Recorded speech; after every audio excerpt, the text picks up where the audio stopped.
Hi guys, welcome back to another video. Today we're going to do the EPIK application for 2026, and I just want to make it clear that I don't know what I want to make clear.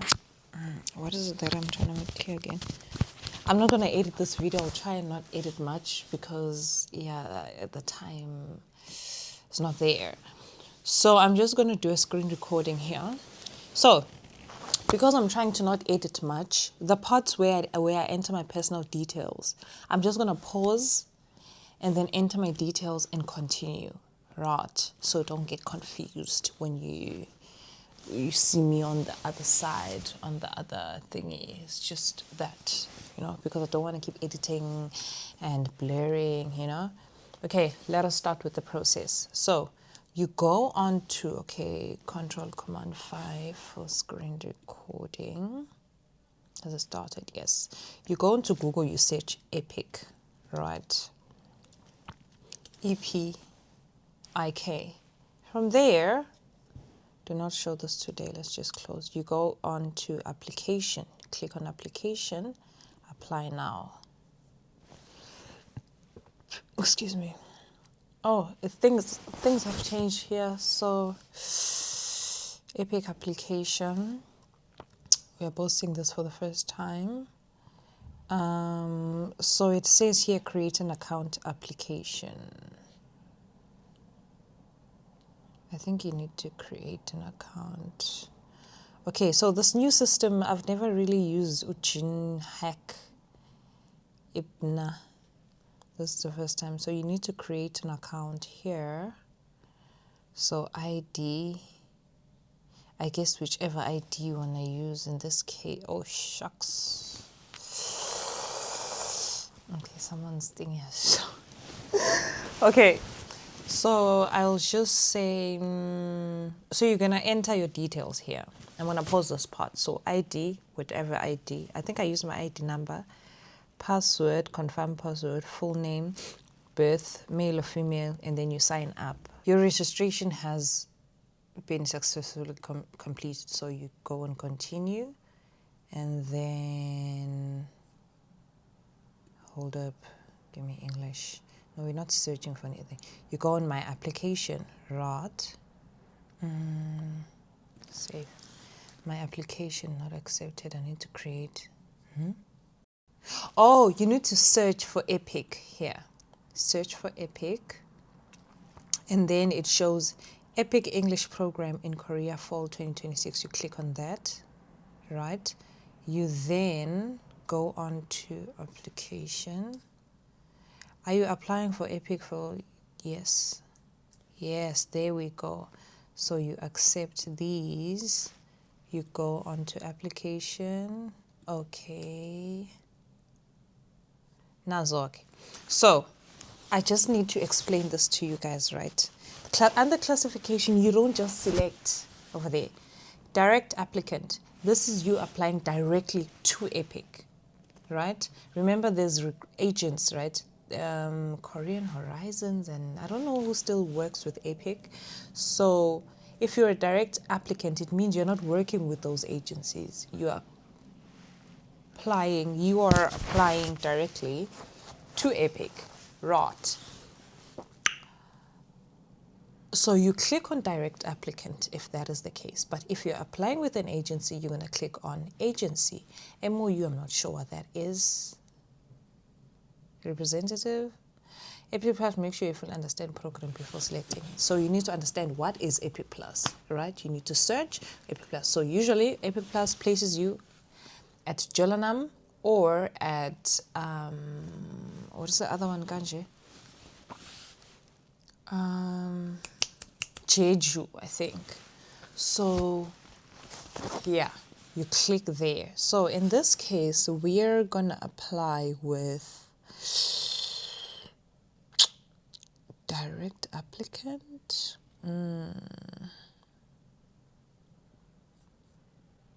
Okay, let's say direct applicant, right? So it says here, personal name, you enter your names here, last name, first name, middle name, date of birth, age, visa type. You will select E2 because that's the visa that teachers, foreign teachers use. Sex, marriage, date of birth, primary citizen, Korean heritage, no. You upload a picture of yourself, your contact details, secondary number, if you have that. Please make sure that you use a country code, so +27 if you're from South Africa.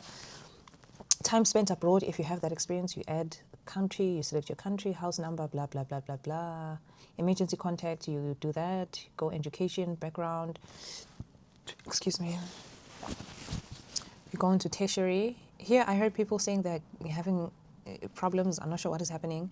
Here, you select your degree, the name of the institution, the country, the province, the city, what major you think it. Overall grade, you need to learn how to do the calculations. It's written here. Put your final and current grade point average in space. Grades, how does that said? Yeah, so that is the total. There's a way you need to search on Google how to do this specific calculation. I'm trying to rush into this. Certificates. Certificate, if you have a TEFL certificate, you insert it here. It's always better to have a TEFL certificate. Is it still recording? Yes. Date, hours, blah, blah, blah. Current employment. If you're currently employed, you enter your current employer. Make sure that whoever's details you put here, that person would be someone that will be writing your recommendation letter, I'd say, because it has to be like current, and make sure that it's a year. It's at least a year or more. And then you enter your job title, teacher or assistant or whatever. Employer, country, teaching experience. So where did you teach? If you did teach, you can also add online teaching. Just add it. Yeah, okay. So age, title, blah, blah, blah. I'm not sure if you can add actually online teaching. List all teaching excluding current. Okay. Reference information. So you want to reference the school where you taught. This is, I think, I'd say for the teachers. So if you didn't teach, can you see it's not highlighted in red, which means it's not the Bella. It's not important. It doesn't have this red star. So this is, I guess, for the teachers.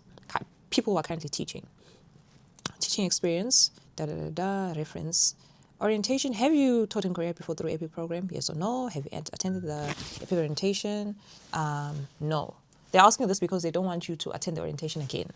Right? Non-teaching work experience. Oh, this is when you add if you are a waitress, you were non-teaching. You were not teaching, but you still have working experience because someone wrote you a recommendation letter. So that is what you use here. So please make sure that your dates match, because one mistake is chai. Like one mistake, you're screwed, right? So whatever experience that you add here, make sure that it goes hand in hand with what your recommendation letter is written, and the date as well. Just make sure that it's at least a year. Fine. Salary level. This one is also on the internet. You just go on to Google. You say EPIK pay scale. Let's say 2026. I guess that's the latest. EPIK pay scale.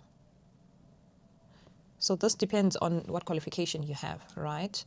So here it says it starts from level 3, bachelor's degree in any discipline, so any major. So this would be your pay scale.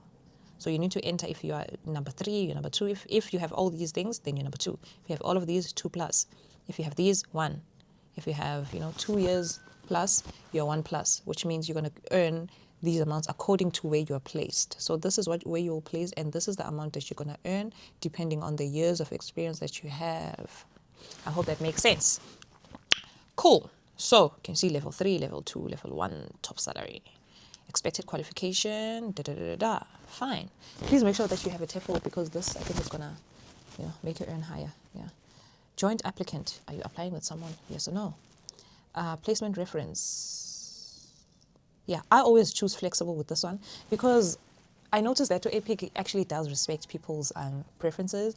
So I don't want to have a preference in case I find that I actually, let's say maybe that specific city is full now. So now what's going to happen? I don't want that. So I just want to be flexible. Because, yeah, unless I have like a lot of years of experience, and I think maybe they'll, start reference.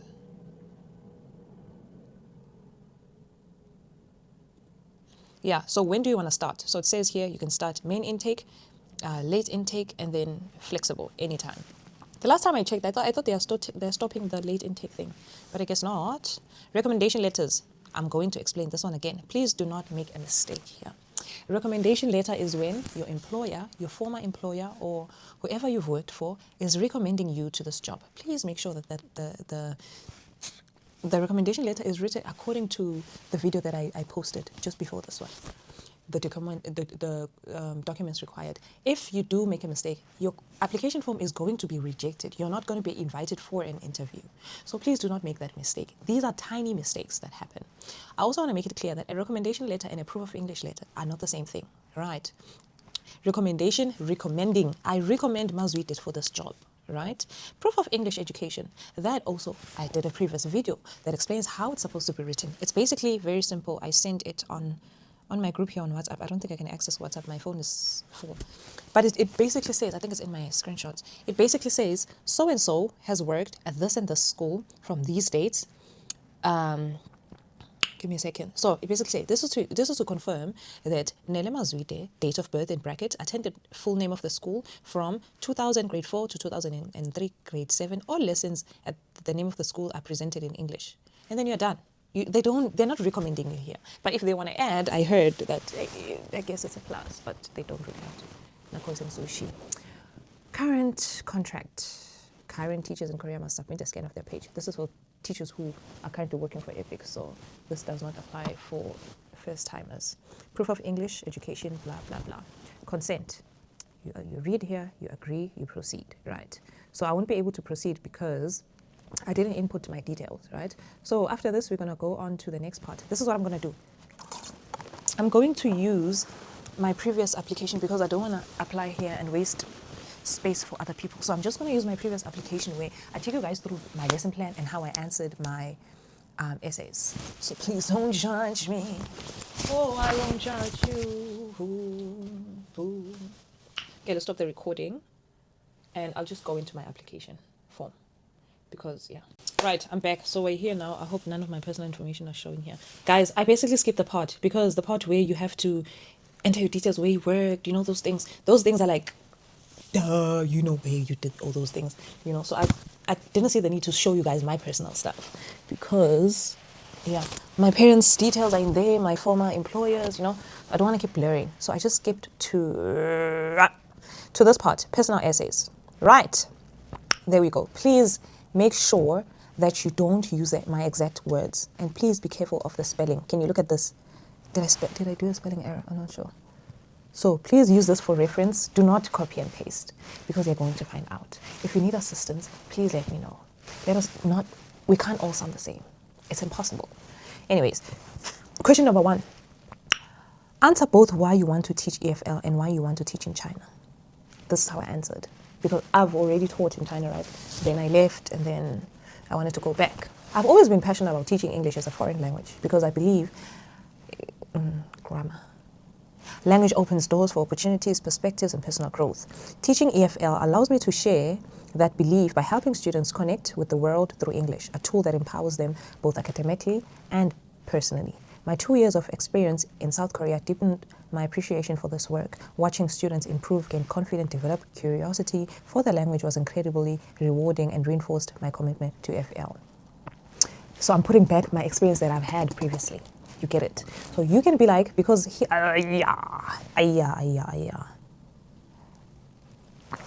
can be like, so you would also use your own personal reasons why. If it's because you've taught there before or what. So you just, right? My decision to return to Korea is a deeply personal one. Remember, I told you, you make it about your experience in Korea or why you want to go to Korea. So I want to go to Korea because I watched a Korean film, but just make it about you and loving Korea. Do you get it? Okay. Teaching there allowed me to grow as an educator while immersing myself in a culture that values education and community. I was inspired by my students' enthusiasm for learning and their respect towards teachers. I'm eager to re-engage with this environment where education is considered a cornerstone. So we can pause and you guys can read because of time. Cool. Second part, describe your personality. I'll describe myself as a warm, adaptable, and curious. I would describe myself as warm, adaptable, and curious. I enjoy connecting with people from different backgrounds and creating an environment where they feel confident to learn and express themselves. I'm patient but also energetic, which helps me balance classroom discipline with fun. I value growth, So you can just read that. The third question, what are your hobbies and what do they say about you? I enjoy photography, fitness, and traveling. Photography allows me to notice small details and capture meaningful moments, which reflects my creative and observant nature. That is very important, Kega, teaching or creativity. So make sure that it makes sense to the teaching world. Don't be like, I like going to the clubs. No. Traveling is my favorite. Fitness has taught me discipline, consistency, and importance of self-care qualities I bring into my teaching. Do you understand? Do you get it? I know you do. Traveling is my favorite way to learn about people and cultures. So this shows to them, Gucci, I'm open to traveling Korea because I'm open to learn about the Korean culture, people, yeah, man. And it reminds me of how valuable language is for building connections. Together, those hobbies show that I am balanced, curious, passionate about lifelong learning. I hope you guys get it. Let's go to the next question. Number 4, tell us about a teacher or mentor who had a memorable impact on you. So I think I used Mrs. Park here. One of the most memorable teachers was a senior I was worked with in South Korea. Yeah. So I used my very recent co-teacher. She actually did assist me. She helped me. I do a lot of things now because of her, I don't want to lie. I was blessed with that lady. I don't want to lie. Love her to bits, and she knows that. And I stated the reason why. She showed me the importance of patience and flexibility in the classroom whenever lessons didn't go as planned. She encouraged me to adapt and focus on what student needed in the moment rather than following the script too strictly. Her approach reminded me that teaching is about the students first, not perfection. Her kindness, encouragement, and practical advice shaped the way I teach today. I don't want to lie, that is absolutely true.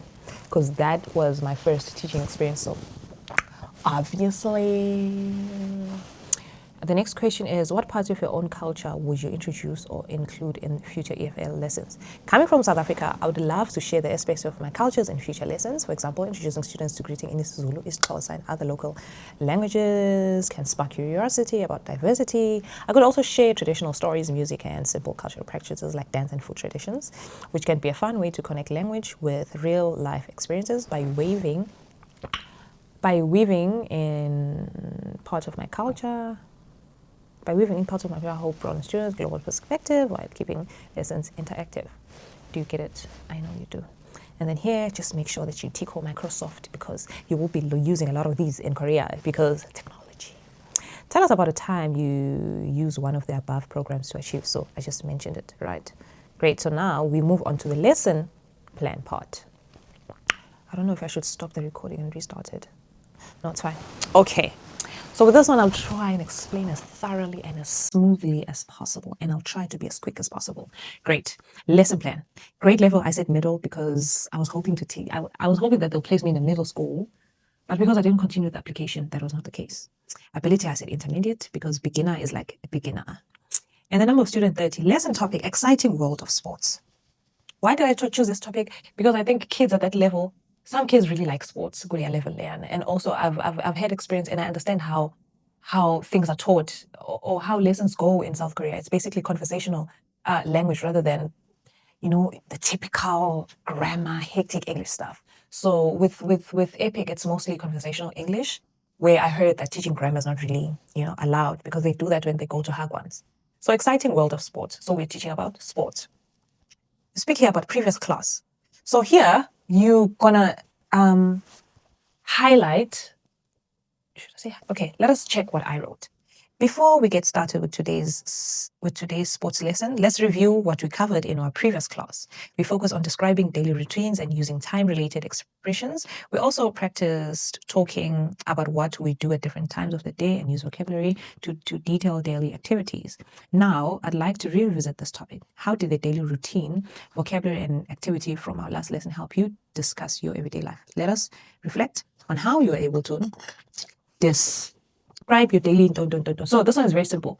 So I would obviously not say it as hectic as this in my class. I'm just gonna be like, hi everyone, good morning, how are you? Good, thanks, and you, blah, blah, blah. How's the weather today? Weather is good, right? So then what do I say to review about the previous lesson? If we spoke about what people do during, talk about what we do at different times of the day and use the vocabulary, right? So what did you do yesterday? I read a book with my mom. I took a walk to the mall. I did this and that, And then again, sometimes you would include the days of the week type of thing. Like on Fridays, I do this and that. On Mondays, I da da da da da. So it shouldn't be complicated. Just make sure you're not using very hectic English words because everything has to be as simple as possible, right? They are kids and they start learning English at 3rd grade. So Yeah. So you can just read this part. Please take a moment to share your experience, thought here. This is just for the lesson plan, not that I'll say these exact words. So additional handouts. So these are handouts that you're going to be using whereas you teach. So I'd say flashcards, if you're going to show them flashcards. So let's see what I used here. Additional handouts for this lesson will be as follows. Vocabulary list, a handout feature, vocabulary, I think, but usually we use Mr. Hi. Fine for that. Read. I'm taking this one. So normally we use PPTs, right? And with PPTs, it's like the same as using flashcard, but on a screen. So what will my vocabulary words be? We have soccer, basketball, equipment, goal, team, and referee. Include definitions and example sentences for each term. You get it, right? So for instance, let's say you're going to choose, let me give you like some ideas. Just let me know if you want lesson plan topic ideas. Let's say going to the hotel, going to the airport, going to the hospital. You need to make sure that you use the very simplest terms, simplest definition, everything has to be simple, right? Don't be stressing the kids out. So now we're using going to the hotel. Which vocabulary are you going to use in this instance? You're going to use checking in, clock out, checking out. What else? Wi-Fi password. Hi, may I check in, please? Like anything that has to do with the hotel, man. How many rooms? Very simple conversational stuff. You don't like, it's not a thing where they focus on grammar. You would do that because obviously we are teachers, right? But not too much of it. Just small nyana here and there. That's just it. Cool. We go on. Sports description worksheet. This is a worksheet where students can fill in information about different sports, including names, equipment used, basic rules and objectives of the game. I hope we get it. Favorite sports survey. This is a simple survey where the students can answer questions about their favorite sport, such as what is your favorite sport? Why do you like it? They can use this practice describing their preference in writing. So this can be used during the writing day. If on that day we're focusing on writing, I can use this activity, right? Comparative analysis chart, a chart for students to compare two sports, noticing similarities, rules, So I hope you guys get it. So let's move on to the next part. Objective. What is the objective of this lesson? What am I hoping for students to learn after this lesson? So I wrote that by the end of the lesson, students will be able to identify and describe various sports and their key features using appropriate vocabulary. Students will demonstrate their understanding for sports terminology by accurately naming different sports and explaining basic rules and equipment associated with each sport. So this depends on how many sports I'll put lapha in. For instance, if I'm gonna say badminton, I need to say what this thing that they use, what is the name of it, right? So that the kids are going to be able to use that vocabulary. I'm running out of words. Yeah, by the end, describe their favorite sports, articulate reasons why. And students will practice using different language to explain, different descriptive language to explain what makes their children's sports enjoyable, exciting. Hope you get it. Why do you like soccer? Because I can run and kick the ball, and my friends are going to come, and someone's going to score a goal. So those are the terms that I told them: scoring, goaling, referee. Who's going to be the referee? Who's going to do this, that? Fine. Now we go to key expressions. So I just want to try and explain this thing as easy as possible, right? So when you teach in some, let me say when I taught, because I'm not sure if it's the same with everyone else's school. When I taught, right, we would have an expression of the day. For instance, let's say we are teaching about favorite colors or favorite food or favorite day of the week, So the key expression would be the same question that I'll ask all the time. So it doesn't change. But here I think it changed a bit because of the level that I'm teaching. So let's say you chose beginner and you chose what do you do on weekends, So we're going to go there and be like, what do you do on weekends? I go to the park on weekends. Okay, what do you do on weekends? I visit my grandma on the weekends. What do you do on weekends? I blah, blah, blah, blah. So in this case, we'd be like, what is your favorite sport and why? This phrase helps students describe their guidelines. Can you explain the rules of soccer? What equipment do you need for baseball? Which sports can you describe? But I wouldn't use this just on day one, right? Because I need to teach them all these things. Maybe by day 4, I would then be able to, compare the rules. Also, depending on the level of the student, I can't just ask what sports are considered team sports for a low level class, not like low level, but like beginner level. Like there's no ways, right? So yeah, but this is how I would do it. Key vocabulary. Which vocabulary words will I use for that day? And I need to make sure that I stick to the same vocabulary because it has to be in the book, because also in the textbook, the vocabulary words are also there, right? So your duty is to make sure that you teach everything that's on the book, you introduce it to them. So when they look at the textbook, they know what they are basically reading or doing because you already described it to them when you introduce the lesson. So I'll be using sports equipment, team, goal, rules, athlete. You can add your own. And then I made an example. Soccer players need ball. Da, da, da. Soccer is popular sport around the world. They aim in soccer, da, da, da, score goals. I use the vocabulary that I'll be teaching on that specific day. We go to the next part. How will I start the lesson? This is the introduction part. So here, this is how I usually do it, right? This one is also up to you. Good morning, girls and boys. How are you today? I'm good, teacher. How are you? I'm great. So how's the weather today, everyone? It's cold. Okay, very good. So everybody said, well, class rules. I do this all the time. I make sure that they get it because I'm not here to play with them. I hope everyone is sitting well. Please open your books. I ask them individually, where's your book? Where's your book? Where's your book? Okay, good. And then just joke around a bit and then we start the lesson. So when I start the lesson, I always review what I taught the previous lesson or previous day or whatever. So let's say maybe the topic for yesterday. No, we don't change topics every day. But like whatever we learned about yesterday, I will try and review that. Oh, so you said you take a what to school. Do you take a plane to school? Do you take a blah blah to school? Blah blah blah blah blah blah.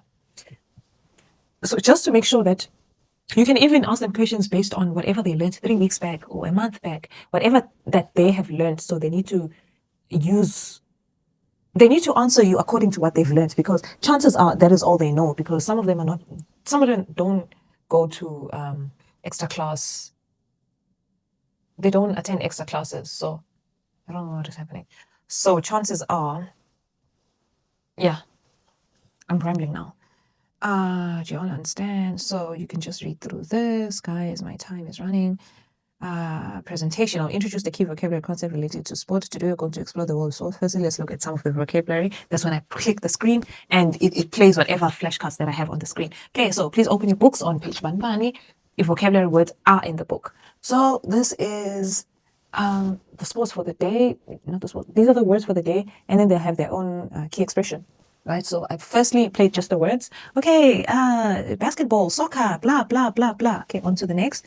After, excuse me. Hi guys, I'm back. So guys, I think I'll just explain and you guys are just going to read because of, the video is too long now. Presentation phase. So I made a mistake here. Introduction phase. This is not where you introduce the the words. This is just you just greeting the students, right? This is 5 minutes. It's written here. 5 minutes. So this is just you greeting the kids and what you usually do. So this is what I usually do. Hi, how are you? Good, good. I make them use whatever vocabulary and phrases they learned. Let's say from lesson 1.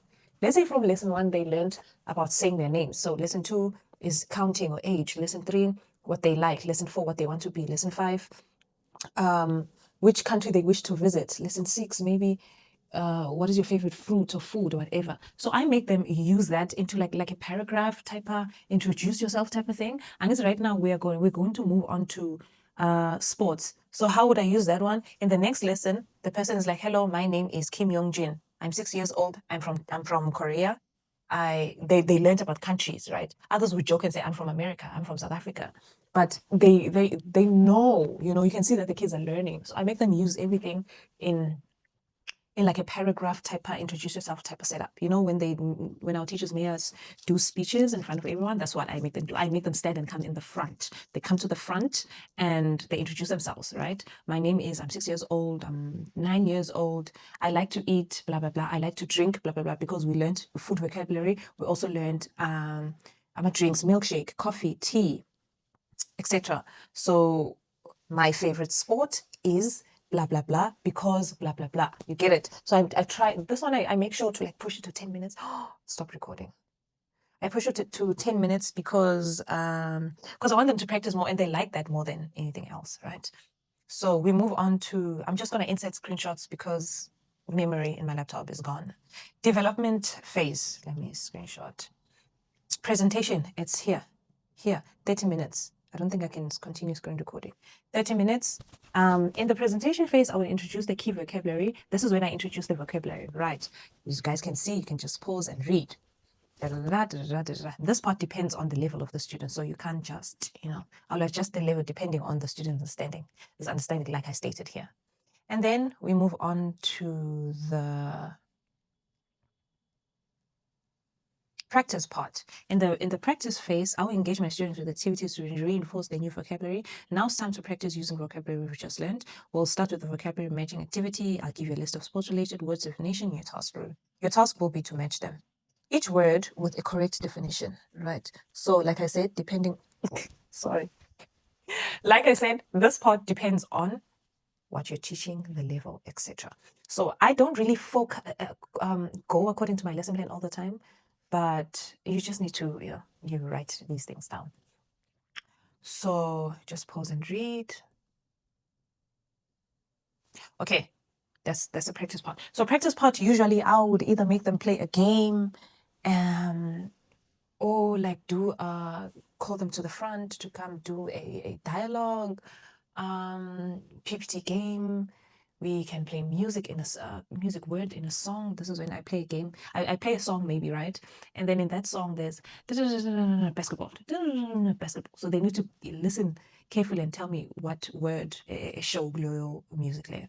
So the practice part is actually it's like flexible, but you need to state what you're going to do with the practice part. So the practice part is where the kids now, teacher is not too involved now.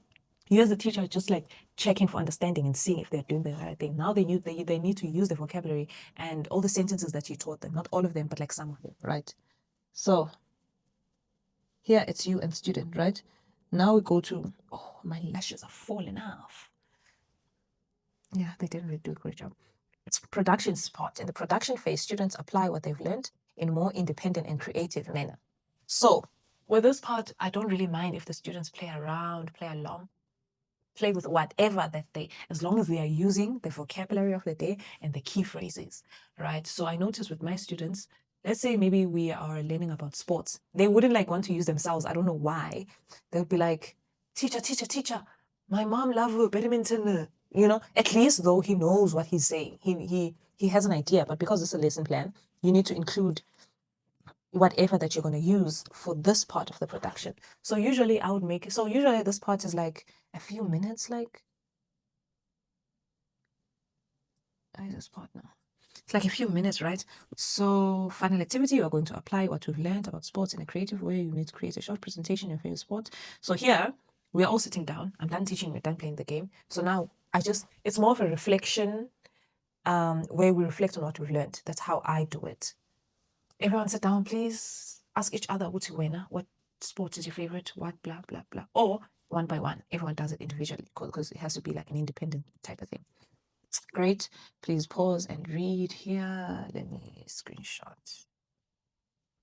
Great. So we're gonna move on to summary and closing. So in this part, you're just gonna pause and read. Let me screenshot for you guys. You're gonna pause and read. So in this part, the summary is 5 minutes.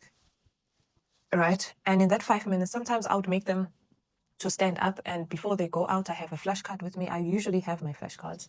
I have a flashcard with me, and as he goes out, if there's a specific, let's say maybe badminton, he has to make a sentence with that word. If he doesn't, go to the back of the class, and whoever is able to can leave the class. So usually I notice that sometimes it would be that my English classes were like before, the nice maybe music, maybe after my class it's music or sports or whatever. So they don't want to make a mistake, because if they make a mistake, I don't make them leave. I never used to make them leave sometime, but I would like let them go because the kids are tired, but like make sure that it's fun, right? Evaluation of objectives, you can just read that. The next class, you're just gonna introduce or just talk about what the next class is gonna be about. So I think that is it, you guys. Please, I'm sorry I couldn't like read everything thoroughly. Maybe I will. and try and explain. But like, okay, the next. Okay, so guys, usually in with EPIK, right? Or just let me just say in Korea, lessons are like a continuation. I think for like a month, because the first week would be focusing on. Oh no, not a month. Maybe 2 weeks. You'd learn like the same topic. The maybe the first week we're focusing on just them. Oh, 1 week. I think 1 week and a half. I don't really remember. I forgot. So it's, when I say it's a continuation, let's say day one, you introduce the vocabulary. That's what I do. Introduce the vocabulary, play, make sure that they get the vocabulary. Day two, we start with building sentences, more and more sentences. So it goes just like that, you know. Day three, day four, day five, day six. As days go, there's like always something different. So usually it's first like presentation, just speaking. And then maybe the second class would be focused on more on writing. The third class will focus more on reading. The fourth class will focus more on something else, right? So in the next class, we'll continue building on SWOT vocabulary and concepts we covered today. Our focus will shift to exploring sports in different cultures. We'll examine,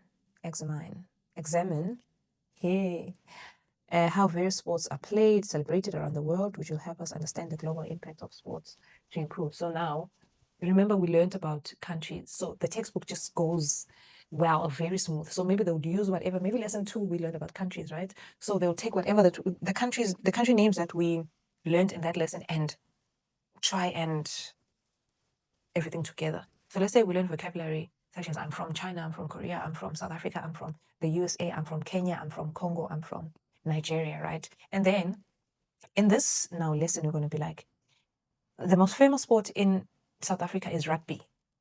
The team is Springboks. The famous sport in Nigeria is this and that. The team is this and that, you know. So here we will start with a presentation on popular sports in different countries. Each student will research a sport from a country of their choice and prepare a brief overview. Not like anything deep though. Highlighting its unique aspects and cultural significance. This activity will help you practice research skills and expand your vocabulary. Following the presentation, we'll engage in a discussion about how sports can influence cultures and communities. You'll share your findings and insights, practice speaking and listening skills. Lastly, we'll have a group activity where you'll create a poster or infographic summary summarizing your research. So that's basically it, you guys. I hope you guys, you guys sort of kind of get it. If you guys would like me to thoroughly explain the lesson plan, I don't know. This was just basically just filling in the application form and how my lesson plan looked, yeah, guys, that's it. I hope you guys can follow the screenshots because I don't think I can read the whole entire lesson plan. Like, it's gonna take forever reading it because I have to read it one by one. So I have to make a film a separate video for that if you guys still don't get it. And I hope you guys now get it. I hope you guys understand. People have had a problem with the lesson plan, more especially. But I hope you guys get it. Just please make sure that you don't copy and paste my work because they might find out and it's not going to be cute for any of y'all. So you can use the way that I use it. Just work on the wording. Because it's going to be very clear in case my video goes public or public viral, and then now they're like, why is everyone writing their lesson plan like this now? You get it? So yeah, that's it, you guys. I'm tired. It's currently oh, do you get it? It's 12, but I still had to film this video. I'm just gonna take a nap now, try and edit this tomorrow and try and post it by tomorrow. So that's it for me. All the best, you guys, with the applications. From this video, I'm going to upload the possible interview questions, possible interview anything, how I answered my interview. I recorded my interview when I had it, so I'm not sure if I can, post that. I just have to change the voice of my interviewer. That is it, you guys. Thank you so much for watching. I hope you subscribe and I wish you all the best.